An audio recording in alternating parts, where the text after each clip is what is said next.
বিসমিল্লাহির রহমানির রহিম। আসসালামু আলাইকুম। আশা করি আপনারা সবাই ভালো আছেন।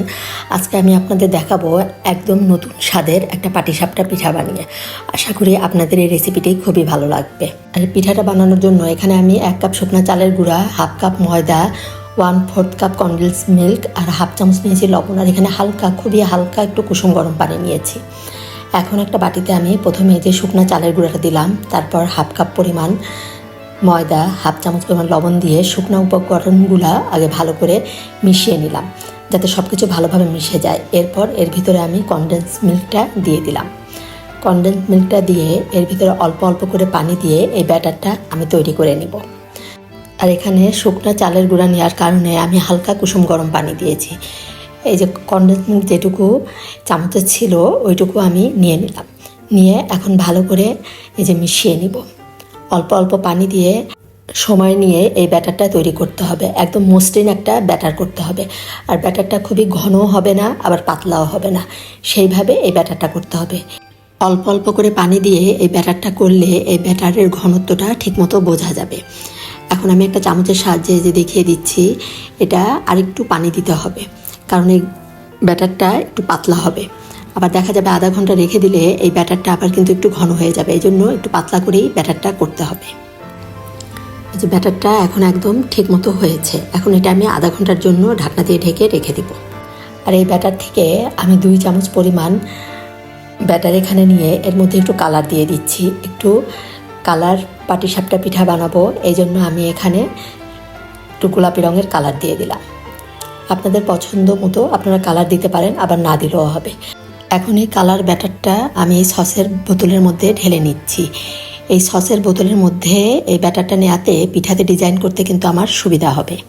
এখন আমি এটা ঢাকনা দিয়ে ঢেকে রেখে দিব। রেখে আমি এখন যে পুরটা বানাবো, পিঠায় দেওয়া পুরটা এখন বানিয়ে নেব। এখানে আমি 1/2 কাপ পরিমাণ বাদাম 1/2 কাপ দুধের মধ্যে ভিজিয়ে রেখেছিলাম, সেটা ব্লেন্ড করে নিয়েছি। এখন আমি একটা প্যানে 2 টেবিল চামচ পরিমাণ ঘি দিয়ে দিলাম। ঘিটা মেল্ট হয়ে যাওয়া পর্যন্ত অপেক্ষা করব। ঘিটা মেল্ট হয়ে গেলে এর ভিতরে আমি দিয়ে দিব 2 টেবিল চামচ পরিমাণ চালের গুঁড়া। 2 টেবিল চামচ পরিমাণ চালের গুঁড়া দিয়ে আমি একটু ঘিয়ের ভিতরে ভেজে নিব হালকা করে। এতে করে কিন্তু সুন্দর একটা পুরের মধ্যে ফ্লেভার আসবে।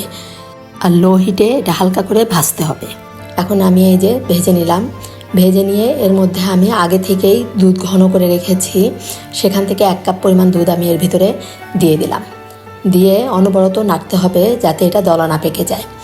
ভালো করে নেড়ে নিতে হবে। এখন আমি চামচটা রেখে স্প্যাচুলাটা দিয়ে ভালো করে মিশিয়ে নিচ্ছি।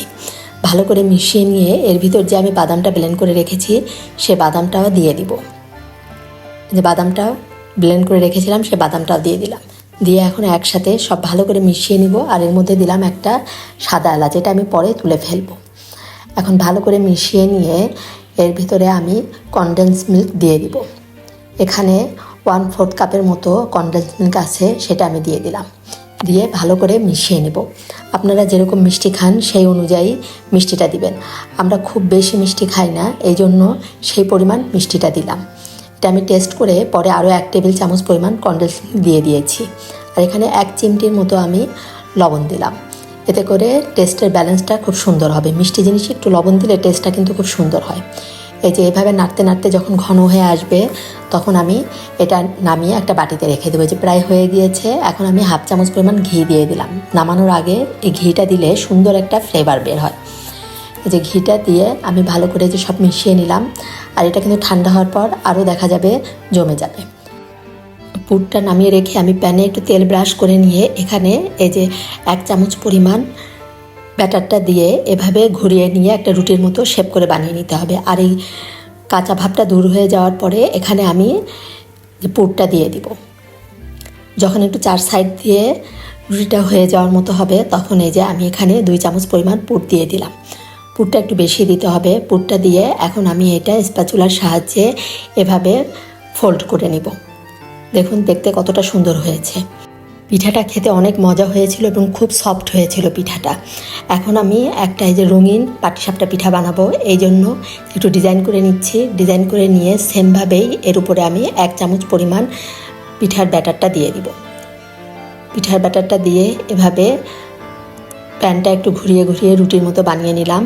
নিয়ে এর ভিতরে আমি যখন একটু হয়ে যাওয়ার মতো হবে তখন আমি এর মধ্যে এই যে 2 চামচ পরিমাণ সেমভাবেই পুরটা দিয়ে ফোল্ড করে নিব। এই বাদামের পুর দিয়ে যদি পাটিসাপটা পিঠা না খেয়ে থাকেন অবশ্যই একবার খেয়ে দেখবেন, খুবই মজা হয়েছিল এই পিঠাটা খেতে। আর পাটিসাপটা পিঠা কিন্তু পুর যদি মজা হয় তাহলেই কিন্তু পিঠাটা খেতে মজা হয়। কাজে আপনারা অবশ্যই একবার এভাবে বানাবেন। এই যে হয়ে গেল আমার পাটিসাপটা পিঠা। খুবই মজা হয়েছিল পিঠাটা, আর এত সফট হয়েছিল। আর এই যে ভিতরে পুর ভরা পাটিসাপটা, বাদামের পুর দিয়ে আপনারা অবশ্যই একবার এভাবে পাটিসাপটা বানিয়ে খাবেন। ধন্যবাদ সবাইকে, সবাই ভালো থাকবেন। আল্লাহ হাফেজ।